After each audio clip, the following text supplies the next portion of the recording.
Hello. Okay, this looks good.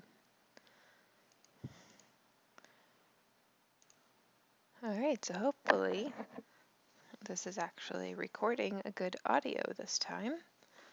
We will see how it goes. Okay, so this is to walk you guys through the second part of the script. Okay, so I shared with you this whole document, right? And we went through in class the setting up of Weaverbird and how to make the base surface, right? That was the first part. And then we had to use that base surface.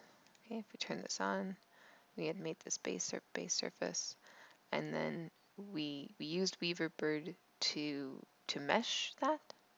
Okay, so we meshed that over here, and notice that it's connected to this whole section where I have it. This flips the surface in the direction with using lists. Okay, so meaning it flips all of the surfaces into the same direction. So if you've gone through and read the lists and figured that out, that's great. And if you've noticed that when we set this up in class, I taught you how to properly draw the first part of this. I taught you how to set up the first part of this using the grasshopper curves as a reference, starting from the midpoint and working clockwise in the same direction. And when you did that, you set them, all of these surfaces that are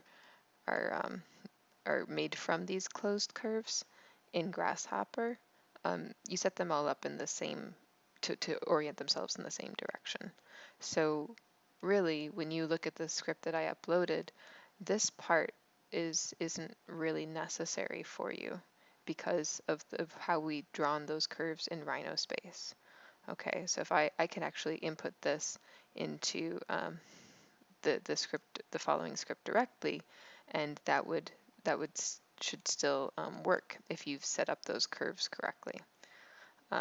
But as it stands, the curves that I have in my model are still flipped. Okay, so I drew some curves this way, and then I drew curves going the opposite direction, which inverted my surfaces, which means I needed this part of the script for my Weaverbird to then orient itself correctly. Okay, so let's see if this is working now. Yeah, so if I take a look at this, and I look at what is happening in my surfaces, I think things look okay, but it's kind of hard to tell because that's more of a flat mesh. And if I look at the cones that I established, okay, cones might show a little bit of a different quality, right? So if I take a look at say this surface, my cones are moving outward. And if I take a look at this surface, those cones are moving inward. So that's what I mean by flipped direction. It's just the direction at which the script is going to move to, in a positive or negative.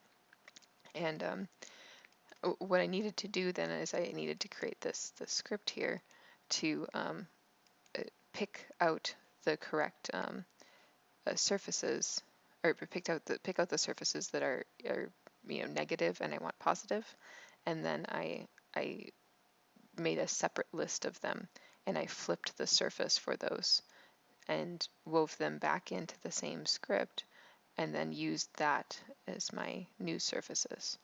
Okay, so see, notice how they updated, and this surface that was pointing inward is now pointing outward. So so it's like a fix. But it really, the way I had set that up is that,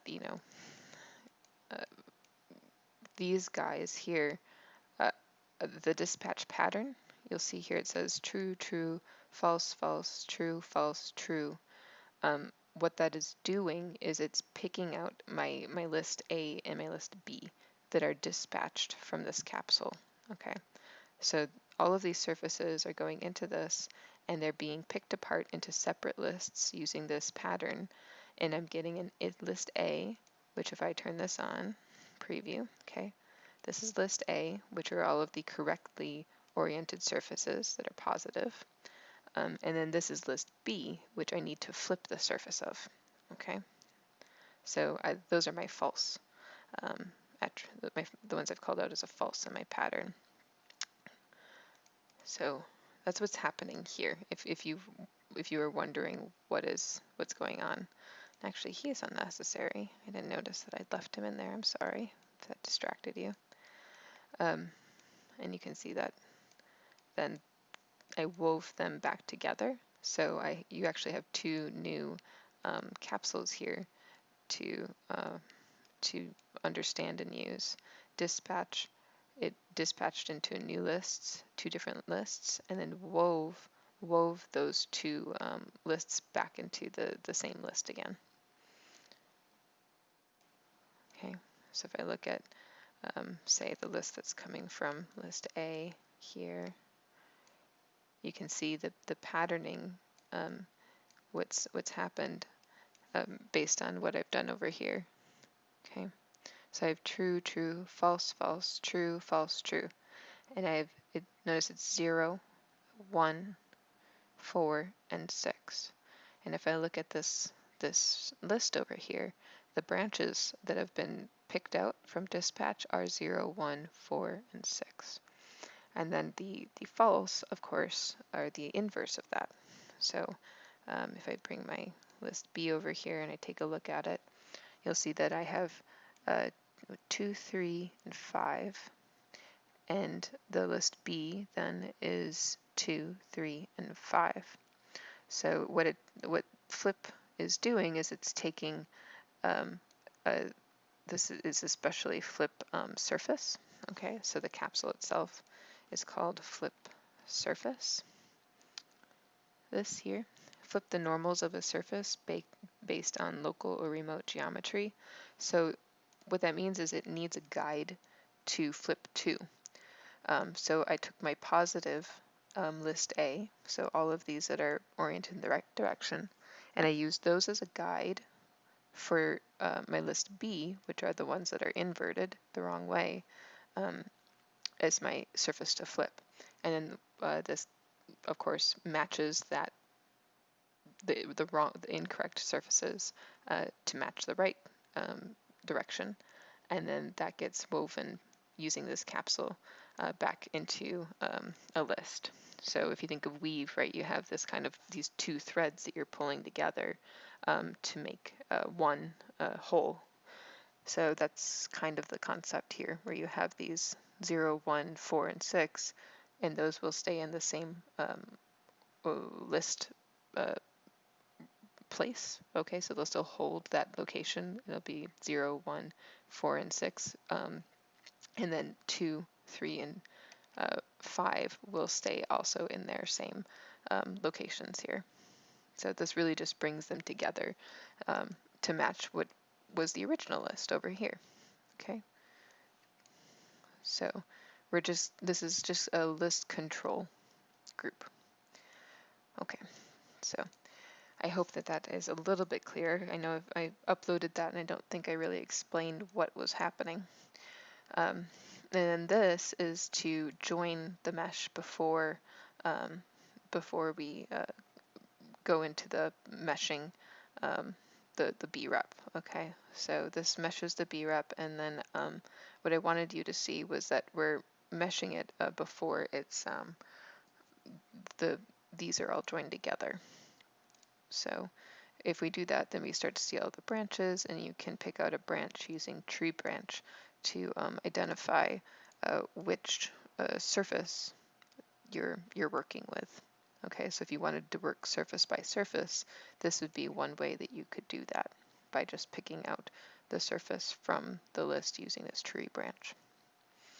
Okay, so that was, I think those are two things I ended up not really talking about, and maybe you open the model and were wondering, what is this?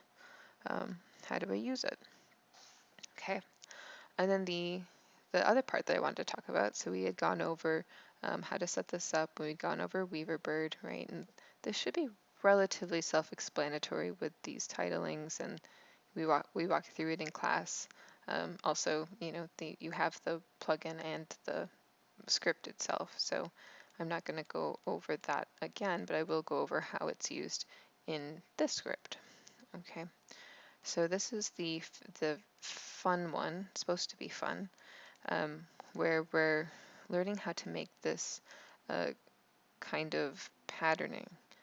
I'm going to say, yeah, it's a pattern that we're making, because what we're going to do is we're going to draw a triangle and then create this mesh, these mesh strips that will then be able to take the form of any triangularly divided surface, or mesh, I should say, triangular divided mesh. Okay, so I'm going to turn this off. So that's the goal, right? And the goal then from there is to be able to take that pattern and input, say, something like this, where we can see that it's subdivided into triangles, and then from those triangles we get a woven pattern. Okay.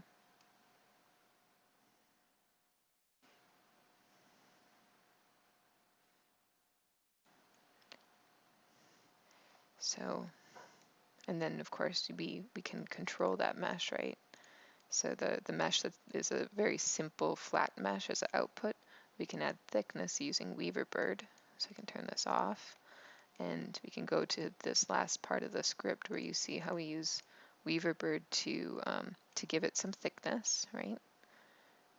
We give it some thickness, but then we also give it some smoothing. So we smooth it out, and it starts to become these, it starts to actually look like a wiry woven continuous mesh around our geometry. Okay, so that's how we're using Weaverbird. But to get there, we have to make this guy. Oop, that guy. To disconnect my original. Yep.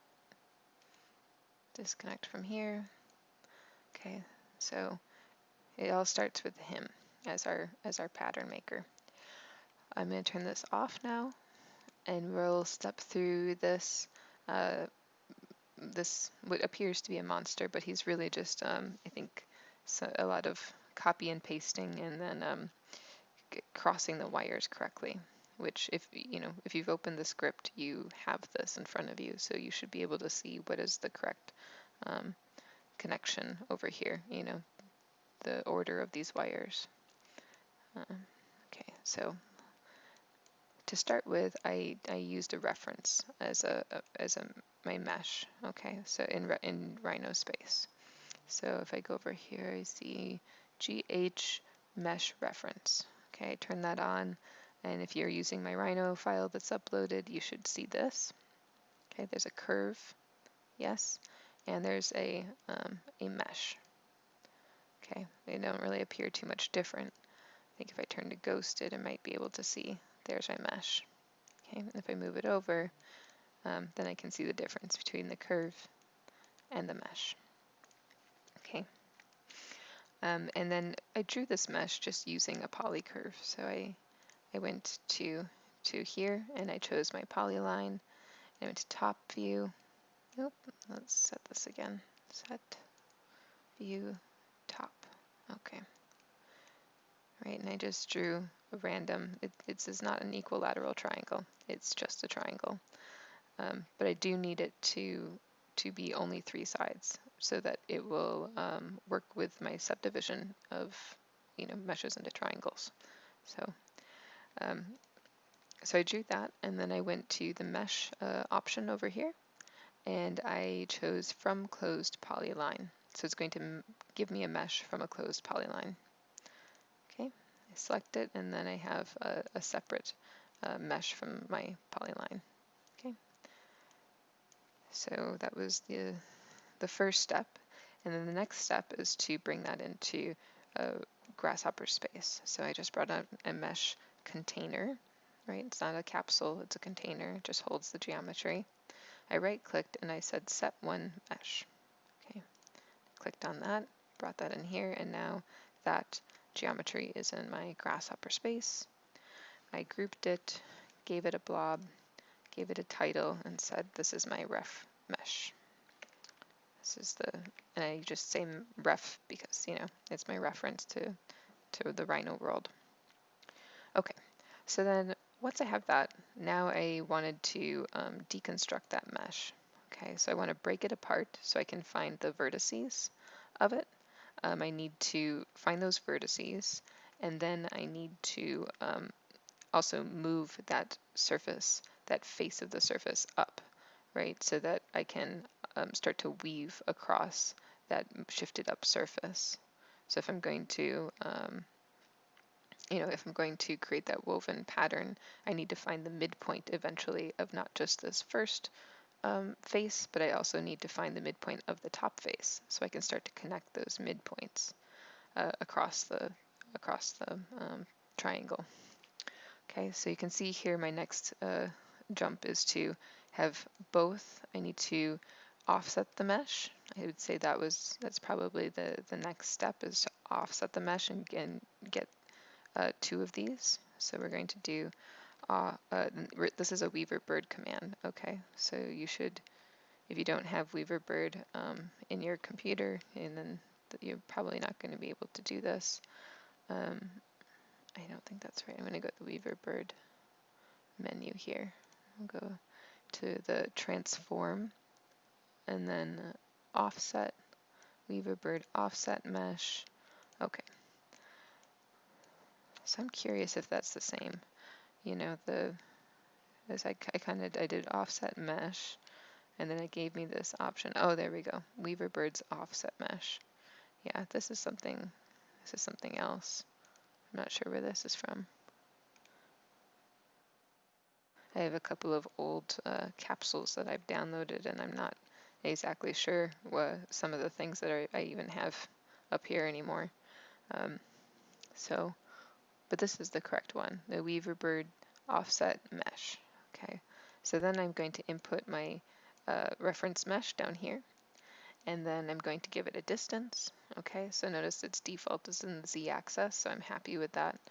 And obviously it would be if it's offset, right? And we're in the XY plane, can only offset z.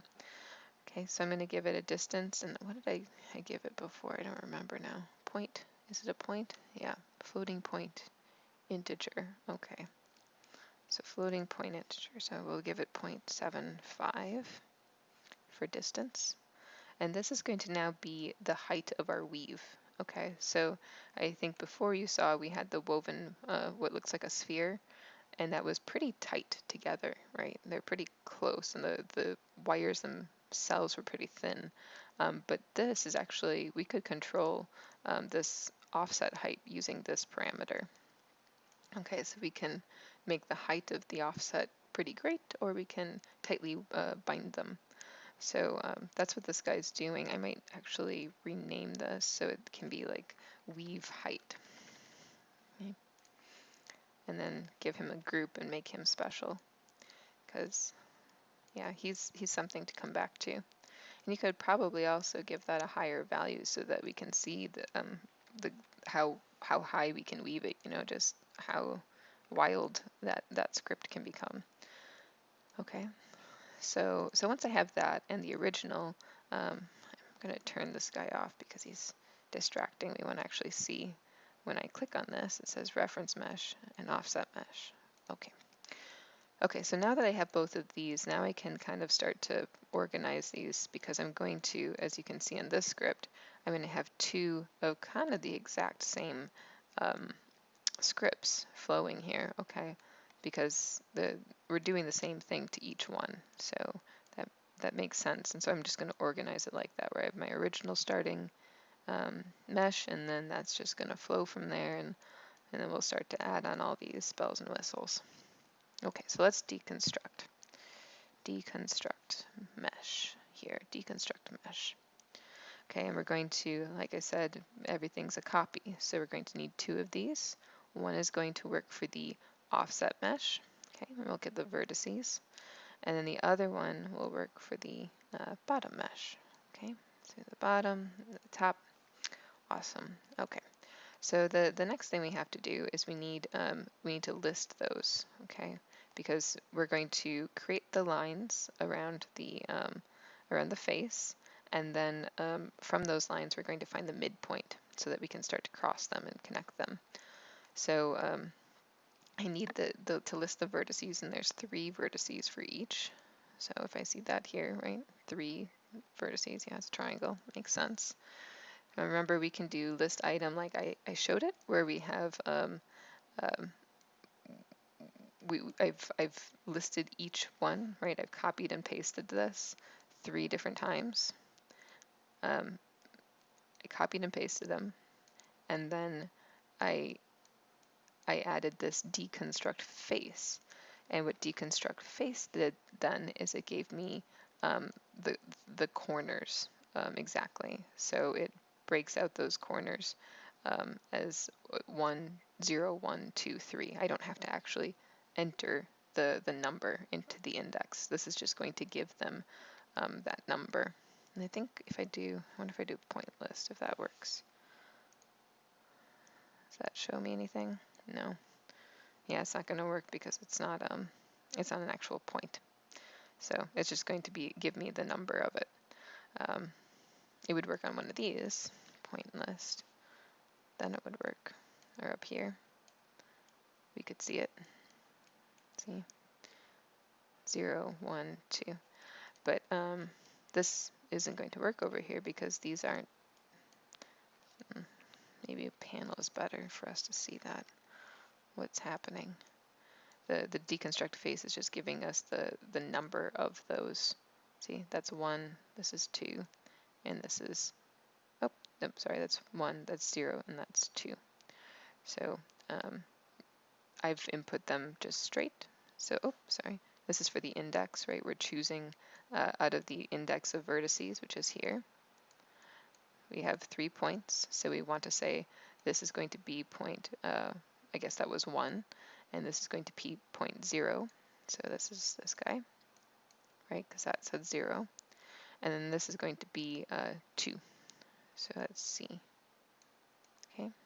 So we have 0, 1, 2, and then over here we actually have 1, 0, 2. So they're a little out of order. The way that we put them in must have not been, or the way I drew it, originally must have not been perfect for grasshopper space. But that's okay. Well, it'll work still. Okay, so that's the one way of getting those list items to extract those points. And then of course we learned the other way, which is just getting list item and then taking that list and then zooming way in and adding those. So we have the 0, the 1, and the 2. So you can do that either way, right? That's much cleaner. This is in fewer capsules. But this is much more clearly where I can actually see if I hover over this, like what my A, B, and C are. Okay, so I'm going to move this down, start to kind of make my own, forge my own way over here. Okay, so that's for the top, and then we're going to need the same script for the bottom. So you know what, I might just delete this guy and take the whole thing, copy, paste, and then enter my mesh into this guy. Yeah, that's better. Okay, so these are the vertices, and maybe I should give this a scribble where I say these are the vertices of my triangle vertices. If I can type, okay, and that's just kind of generally true for all of these. Okay, that can go away. And then I'm going to align these so that they're all kind of in the same column. Okay, so then from these I need to make lines, okay, about the triangle so that I can find the midpoint. So I'll need a line capsule, line here. Okay, and if I look at this, it's going to be probably start point endpoint, and I'm going to need another, oh, not that one, line, create a line between 2 points, and I'm going to copy paste because we're actually going to need 3 of these. Okay, so I have this line from start to end, and then I'm going to need, and this is where I think I'm going to look back at what I did, because this was really important how I input these. So I had the first item and the second item, and then I used the first item and the third item, and then the second item and the third item. Okay, so you see that patterning. So I'm gonna do the same thing over here, where I have my first item, my last item, and then my second item and my last item. Okay. So then I get the edges of my triangle. Okay. And then do the same thing down here. I'm just going to redo it. I don't think copy and pasting is going to help us, because we'll end up getting a whole, we'll have to deal with all of these wires still, right? Because if I copy and paste this, it holds those wires. So now I have to try to remember my order and deal with the old wires. So I don't want that. I'll just create new ones and then make the same pattern, right? So I had the first one, the second one, first one, last one, second one, last one. Okay, makes a nice pretty weave. So it kind of helps us remember what order they're in. Okay, so if we do that, then we have this this border that we've made about our triangle. Awesome, cool. So with that, then we can find the midpoints, and with the midpoints we can start to create the weave. So next thing is to evaluate the curve. You need to evaluate the curve to get the midpoint, right? And the curve is just going to be the edges, yes, but then we need to reparameterize the curve. Remember we talked about that. If you reparameterize, that is going to change the length from 0 to 1. Rather than it being whatever length it is by default. This one is 8 feet, 0.5 for something, blah, blah, blah. And this is going to say, nope, we're just going to count this from 0 to 1. And then if I give the parameter here, the evaluation of that curve at 0.5, it'll give me the midpoint. And up here in the script that I sent you, I gave that a number slider and said do not change midpoint. I think I should have, I really should have used a panel. That's a better approach to this. And then I do 0.5 here, okay? And that way I don't mess with it. It just stays there, and I know it because it's a panel. Okay, so I'm going to input that here. And you can see how that grabbed the midpoint of that line. Okay. So then I can, maybe I'll give that a name, midpoint. Okay. Now I can copy and paste this. We'll do 3 for up here. Okay. And input the lines in order, right? 1, 2, 3. And then I'll copy and paste this, copy, paste, and then input these guys down here. 1, 2, 3. Okay, and that should be relatively simple once you've reparameterized it. That's the key, is knowing what this little symbol means and what we're doing to it. Okay, so that's just saying that this is from 0 to 1, and 0.5. That's saying that we're grabbing the midpoint of 0 to 1, right?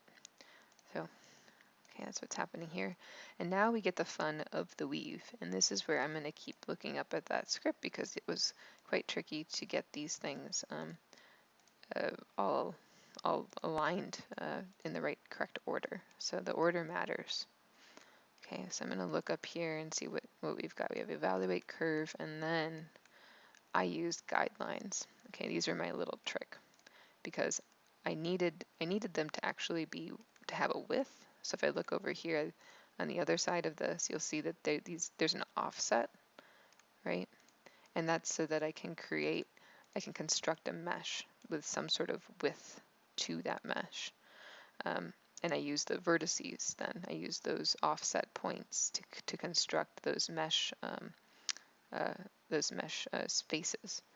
So that's the end goal. I before I started dealing with setting up all of this, all of those points and trying to remember which points went where, I really wanted some guidelines to remind myself what direction things need to go. So that's what these are. They're my guides. So let's do that first, where we start to connect these guys and get those to match our guides. Okay, so I'm going to take a line here, line, okay, and I'm going to just copy paste and copy paste and paste again. Okay, so that I have, what am I doing? No, I don't know. Why am I saying 6? I'm thinking there's 6 points, but 3 lines. Yeah, sorry. We just looked at that. Sometimes I get ahead of myself. Okay, so right, so we have these lines. Now we need to form this patterning. So I'm going to just highlight this point, and then I need to find the base point here on the original surface. So where is that? That's not going to be in these upper ones, right? Because these are all for the offset. So I actually have to look at the points down here. So it looks like it's this guy and this guy. Right, if I hold shift, I can click on both, and then I can visually see, you know, where those are in space. Okay, so looks like this is the first point, start point. This is the end point. Okay, and that's line 1. All right, he's done. The second one is going to be this guy, and is it him? Nope, it's the bottom point. Okay, so I need the top point here and the bottom point here. Okay, and then that is my second line. Okay, and then the last one is going to be this guy, so it's going to be these two, right? Yes. Okay, so do the top point, bottom point. All right, move that over. Is that correct? It looks right, but let's see. We have the bottom, top. Oh, and oh, I should probably talk about this guy. So this is really just explode cluster. This is the exact same thing, right? The evaluate curve. I just selected it and then right-clicked and chose cluster, which is like kind of filing them all under the same group. And that just organizes my script a little more. Notice I did that for one, but then I left the other one up top exploded so that you could see what that was. Okay, so, and then I can rename this and give it, you know, something like find midpoint. And now it's very clearly labeled as to what it is, and it's all organized in one thing. So, you know, it's kind of nice. But you can use that or not. It's just that was to show you how to kind of take your script organization to another level. I don't use it much really. I think it's sometimes if you're maybe if you're finished with the script and everything is, you know, very clear and you're just going back over it and organizing it, then I'd probably use it. But while I'm scripting, I wouldn't think to cluster, just in case you have to go back and change things. But yeah, so okay, so we have our midpoints here. Let's see, I had my bottom. This was the last and the second. Okay, and this was the last and the second. Okay, the second and the first. Okay, the second and the first. Oh, I have these flipped, don't I? There. I mean, not that matters too much for the guidelines. They're just there to help us. But so far as keeping the organization, and this guy should be the second and the first. second and first. Okay, all right. So we can preview those off and then go back down here and take a look. Okay, so I can put these together and just kind of keep them on in the background while I start to construct my points, my offset points. Oh, what am I thinking? Scribble. And then I'd like to say guidelines.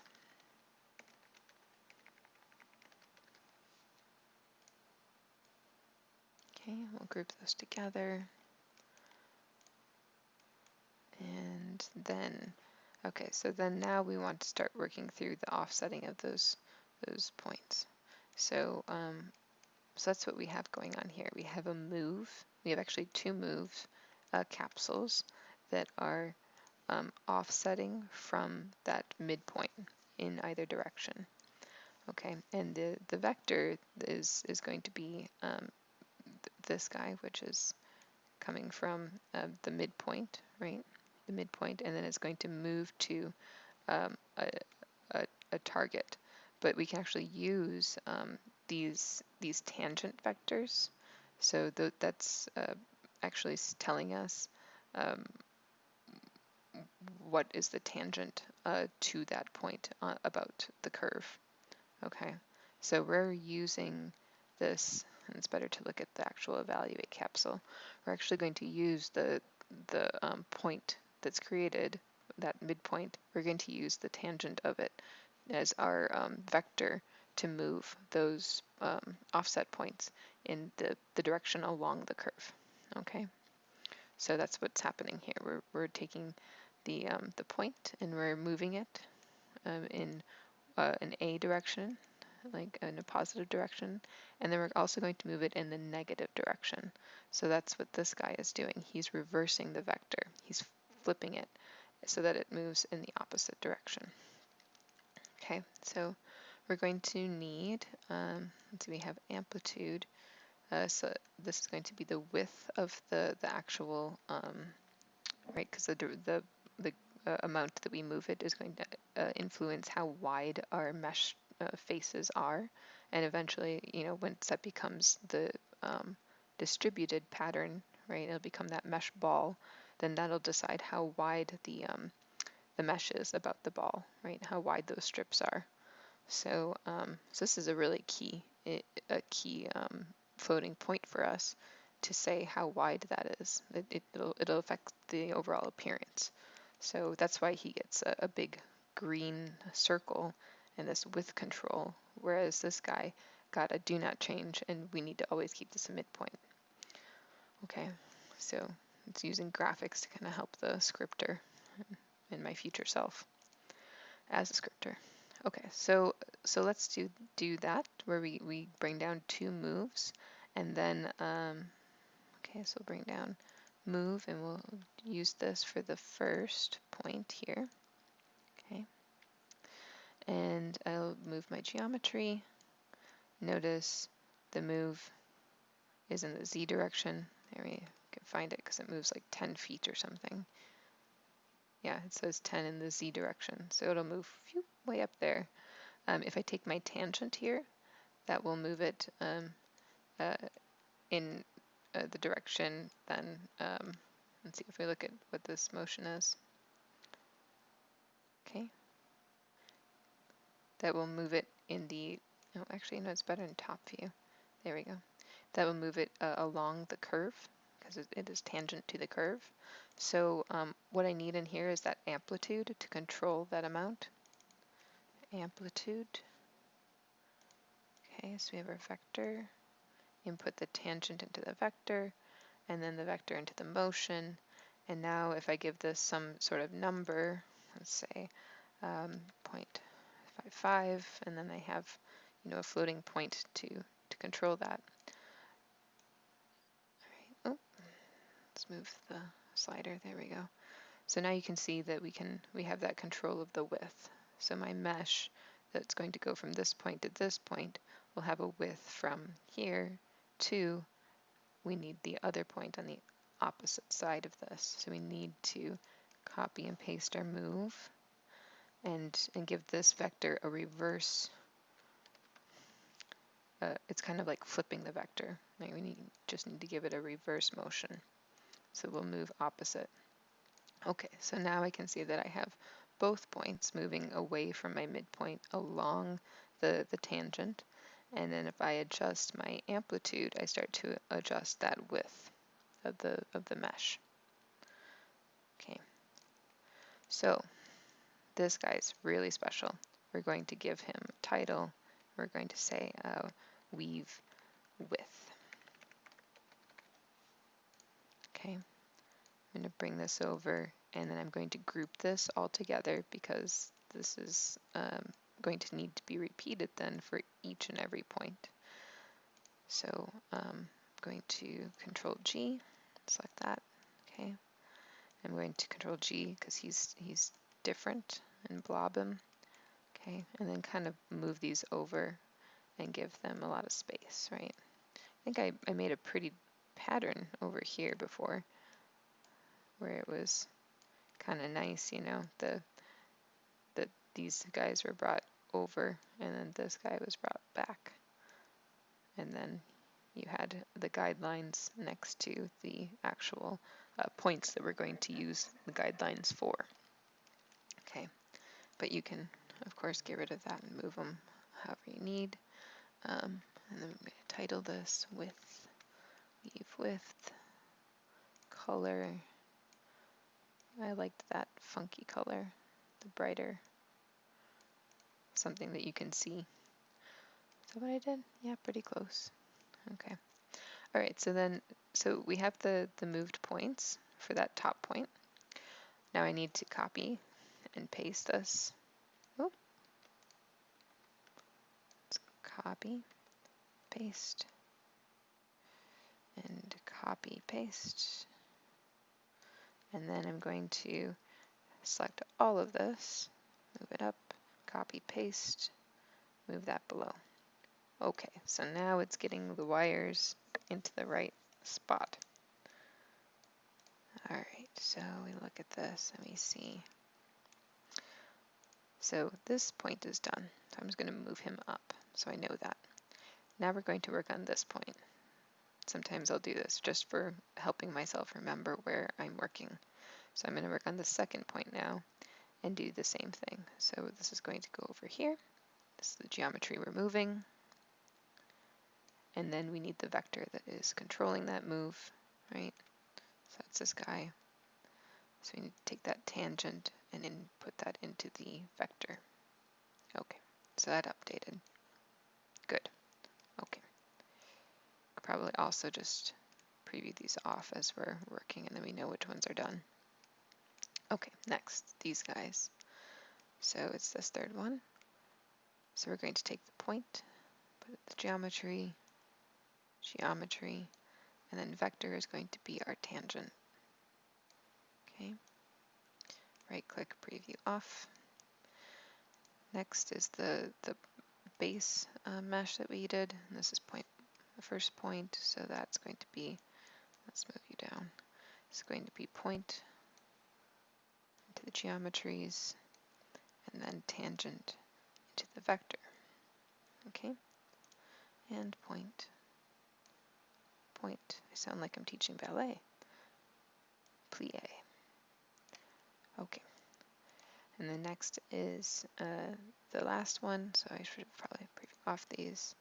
This last guy, okay, point, point, tangent to the vector. Okay, cool. And now, if I preview this off, we'll see how that width updates in the top view, right? So those are all my points, and I take my weave width and I start to adjust that. You can see the weave width updating. I must have my old script on up here. Oh, yep, I do. Let's turn that off. Now that's clearer. Yep. Great, so that's going to be our weave width. I can probably, oh no, we still need our guidelines because now is the tricky part, getting these points all to connect together. Yep, because we're going to want to follow the same patterning. Okay, so now what you'll see is that I've done all these offset points, and now what I do is I weave them together into some sort of pattern. And this is the same capsule that I used up above, right? The one I just showed you at the very beginning of this, where I was saying, okay, so now I'm going to take these two lists and I'm going to bring them together. Well, now I'm going to take these 4 points and bring them together into one list. And it's by grafting this. So if I graft this here, yep, you'll see that it's giving it another data branch. So if I graft that, see how that gives it another data data branch. And then I have that inputting here, so they're all in the same, they're all part of the same branching. Okay, so I have 1, 2, 3 of these that I need to input my points into the correct order. And then from that, I have to construct the mesh from those vertices. So this is really the order that is going to control how my mesh is created, right?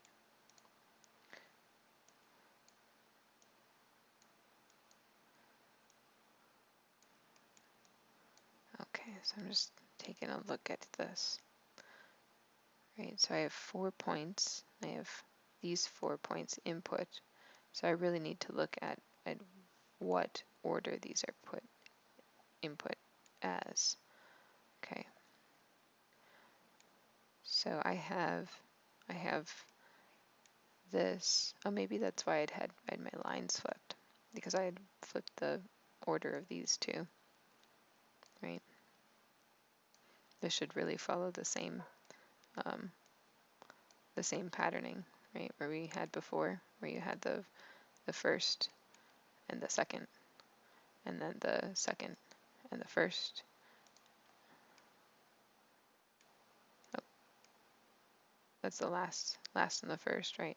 And then second and the last. Okay.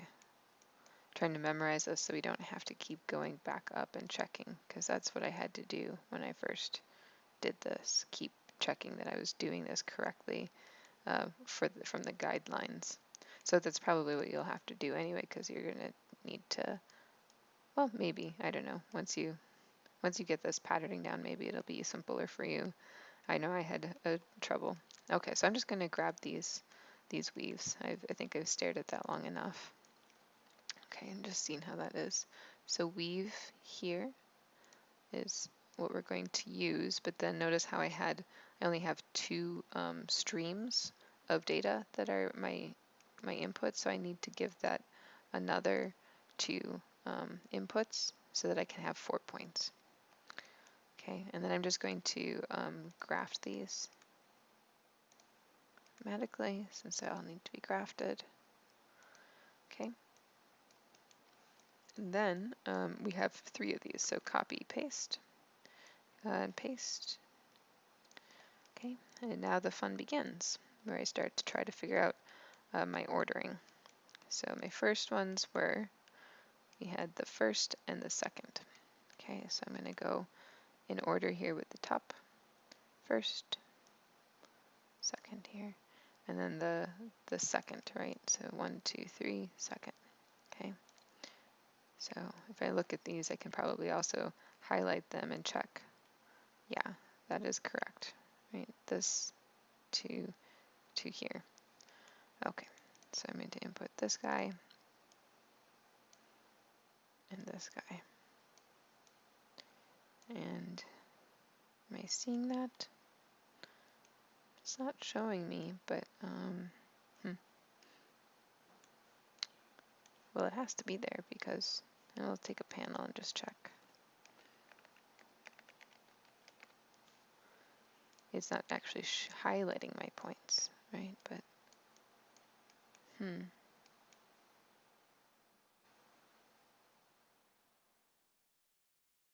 stream 2, input stream 3.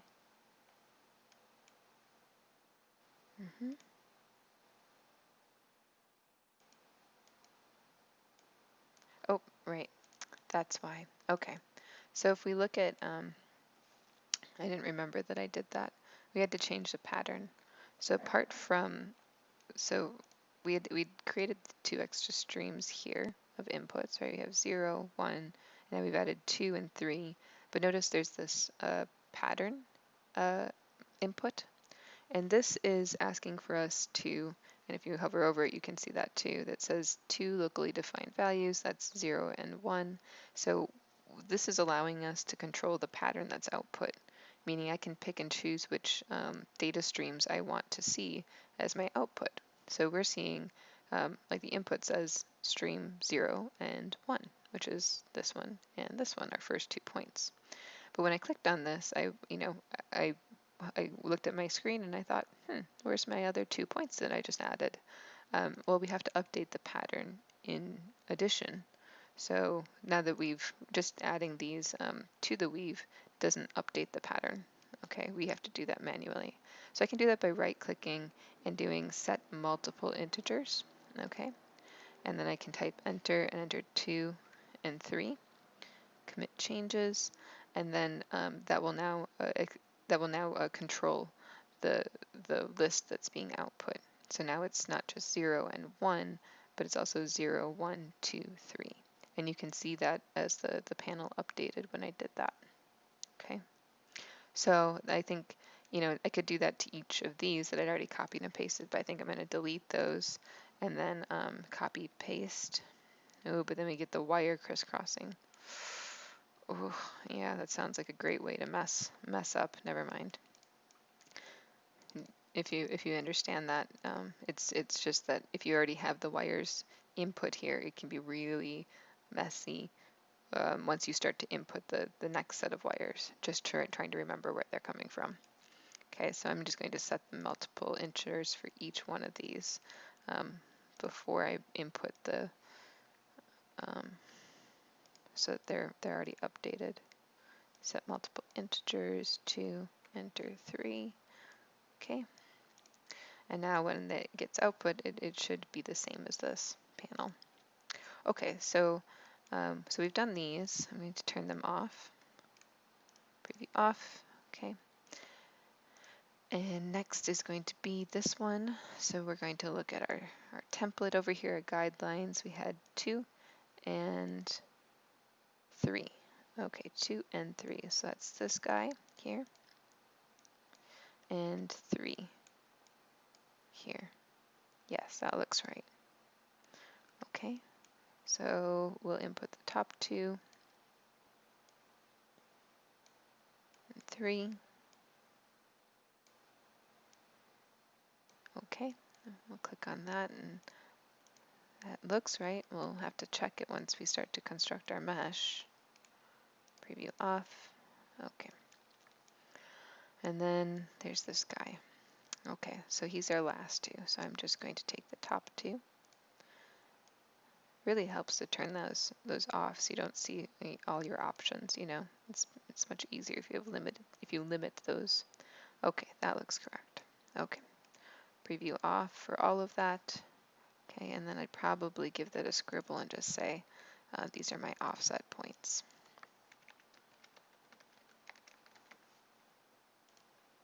Okay. And I think you saw before, I think I grouped the whole thing. And that was just kind of give me, oh, not guidelines, give me a visual cue as to these guys are all together. It's a pretty important organizing part of the script, right?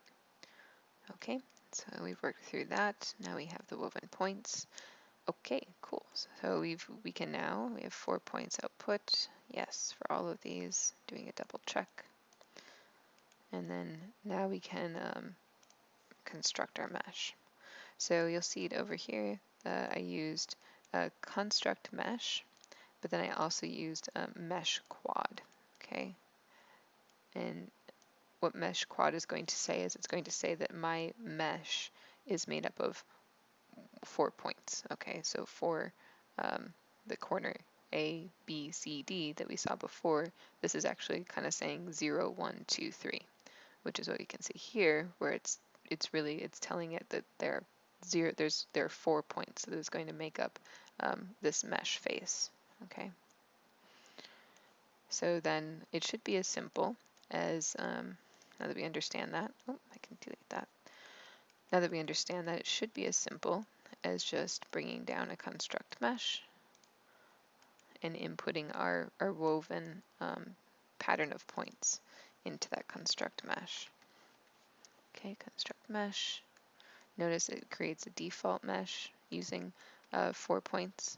So we'll have our weave into the vertices, and oh, things might be flipped. We might have to go through and yeah, look at that. Son of a gun.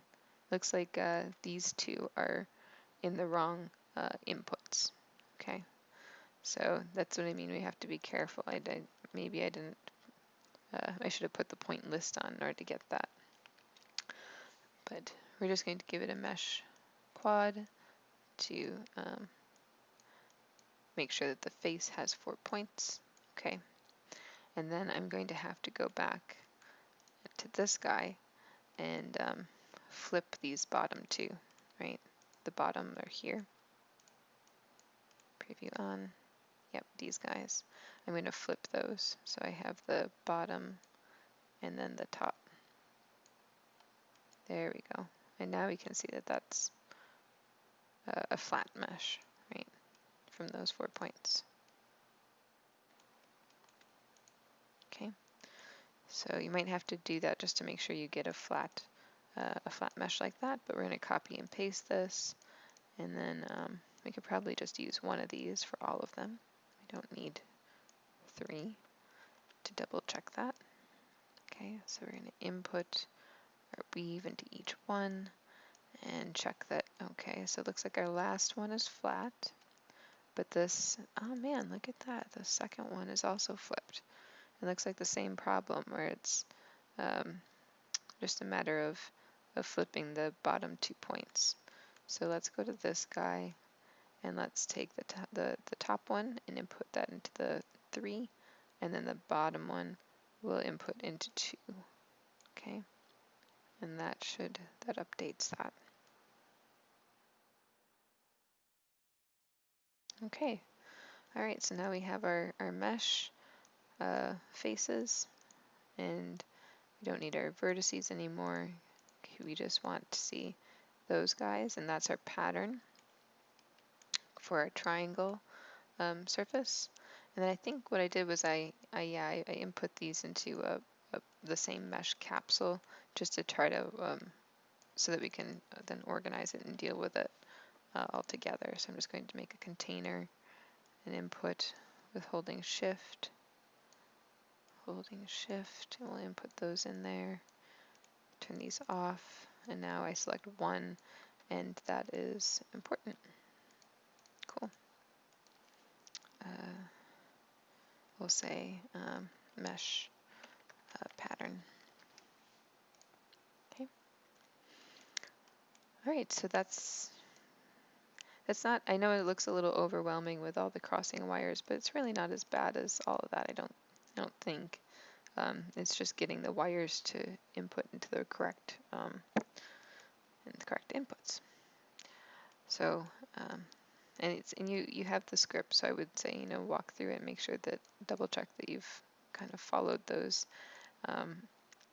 inputs, and now once you have that, now we can kind of start to well, we can test it. Probably want to test it to make sure it actually works on a subdivision, which is what we had over here where I used one of these, right? I used the Weaver Bird define, and then I used one of its default meshes where it's kind of, it creates these default mesh shapes for us. So I had the one that I can barely pronounce, the icosahedron, hoofda, okay, and it has a radius, so you can control how wide it is, right? So I'm gonna say like 10 for the radius. Is that relatively. Okay, maybe.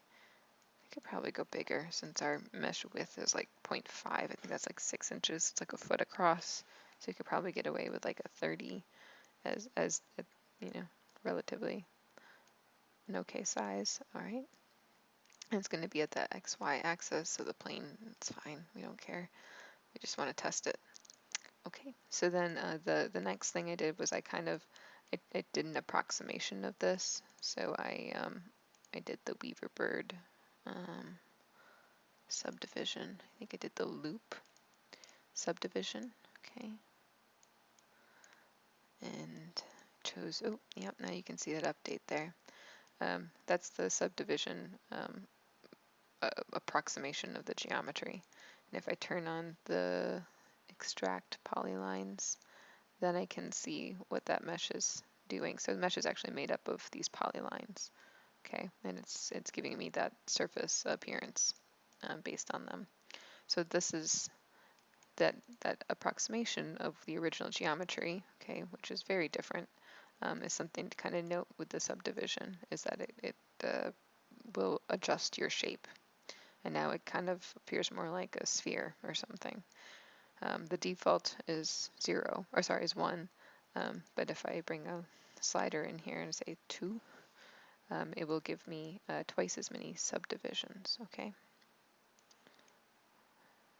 So it just creates a finer mesh as I up this. Notice it breaks at some point. There is a limit. I think it's 0, 1, 2, 3. 0 is the original. There's 0 subdivisions. 1, 2, 3. That's what loop subdivision does for you. Okay, so 3 might be a little fine. I think we can probably get away with like 2. Okay, then we have our polyline. Okay, so this is the, and I wonder, do I need, this is the moment of truth, as if this works or not. Okay, we input that. Let's turn off this and this and take a look. Okay, things appear to be woven. Okay, so let's look at we have our offset distance, right? This is what I was talking about before, where it's the height of this. So you can kind of see wave height, how that mesh is offsetting. Okay, so you can make it wide or not. And then we also have the width, the actual width of these wires. That's this weave width. Notice how they're getting fatter. And then you can make them very thin. Okay. And then now we need to go to the back of the script because this is what we're looking at, right? I'm going to turn off these guidelines. They're distracting. Okay. So we have the mesh pattern, but we need to kind of use Weaverbird at the end of this now, right? We've used it at the beginning to give ourselves subdivisions from which to work from, and now we're going to use it at the end of the script for the final mesh so that we can thicken it, which is under the transform option, mesh thicken, and that'll give it some girth. Ooh, will it ever? It's pretty wild. Okay, I think we might have to flatten this. Is that what we have to do? I think you might have to flatten this. Let's bring down a panel and see what that list looks like. Okay. Yeah, unflattened, they're all separate branches. But if we flatten them, then they're all kind of a sort of join together. Okay, so they should all work in unison as we give them this distance. So that's a little extreme. So I'm going to give it a 0.55. That might still be a little thick. Yeah, and it's still a little off.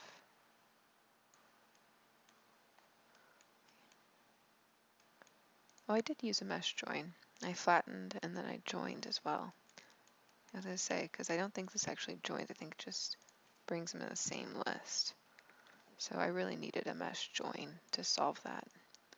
flatten was necessary, but join will make them all one. Okay, so if I turn that off and now I take a look at it, there we go. We can start to see that they're actually joined, right? And if I use the one I used before, you can see how they're all disjointed, right? How they're all separate. So we don't want that. We want them to appear like one continuous piece. So mesh join is really important. So I already flattened here, but I can flatten here as well. See how that changes the list? And let's review what's happening here. Panel. Okay. So if I take a look, okay, so notice this is all one list, right? The entire thing, that's what I just said. If I don't flatten that, and you can see how it starts to disjoin again, that's because what mesh join is doing here is it's going to just join these three together, but it won't join the separate branches of data. So I either have to flatten this list as an output, or I have to right click and I have to flatten this input so that I can get what is the one list, and it will start to join all of these together. Okay, so you can flatten either of them, but either way you have to flatten that list in order for mesh join to know what it's supposed to join. Okay. All right, so then I take a look at my thicken, and now it should be working. If I give this a thicker distance, you can see how those guys get wider and kind of start to bleed together. Okay.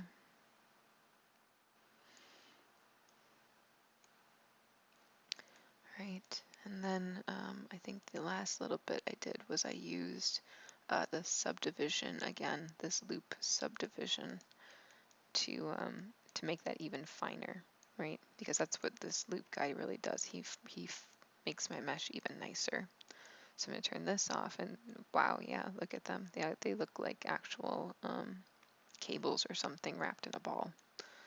So I think that level default at 1 is probably fine. But I think here, let's visualize it. If I use extract polylines and I take a look at the original, you can see how they're all kind of pretty simplified.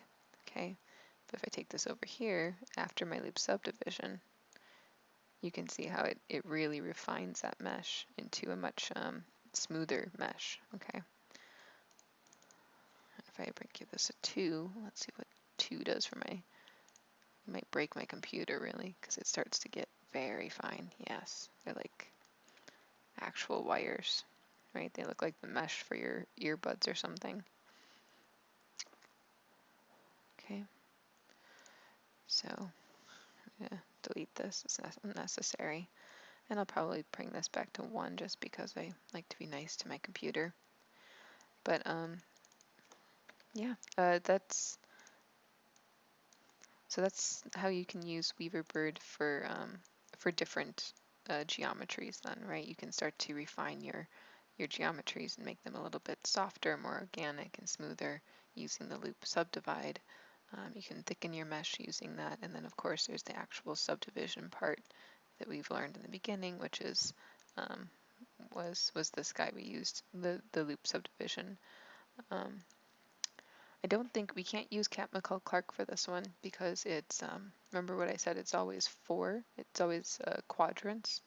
So if I take this and I bring that into my polylines, turn that on, you can see how it starts to make, it divides my surface into 4s, and that is not going to work with my triangle mesh, right? I set up a triangle, so if I input this, I'm going to break my computer. So I'm going to save, and now I'm going to break my computer. Yeah. Oh, no, it didn't break the computer. It just didn't work. And that's because it doesn't have the correct base geometry from which to work from. Okay, so he's not very useful right now. We want the triangles. And anything else that we can use? I wonder if this guy would work, because he's also a triangle base. turning that guy off? Yeah, and he actually triangulates our surface, I wonder. Nope, because it's not uniform. It doesn't continue. It's only going to,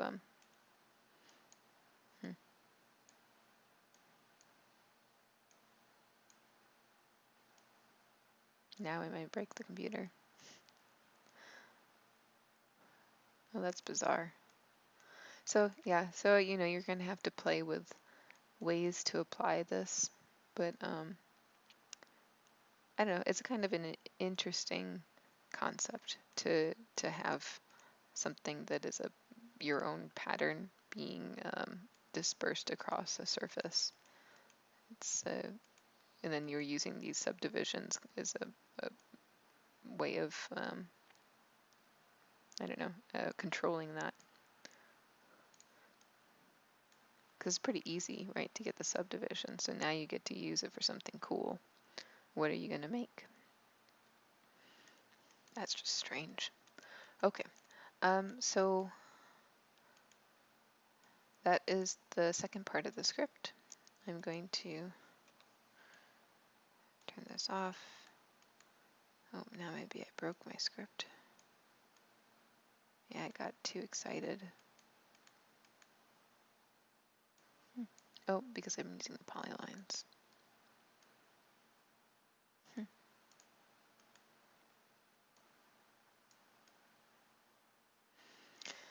Okay, now I'm playing. So going to preview off this, kind of move it down. This is already uploaded for you online, so I'm not going to upload this again, but just note a couple of those things, right? So this is here if you drew your original lot curves in the first script in the wrong orientation or something, you have to flip them. That's what this is going to do for you. And then this will help you to control them separately if you want to do it that way.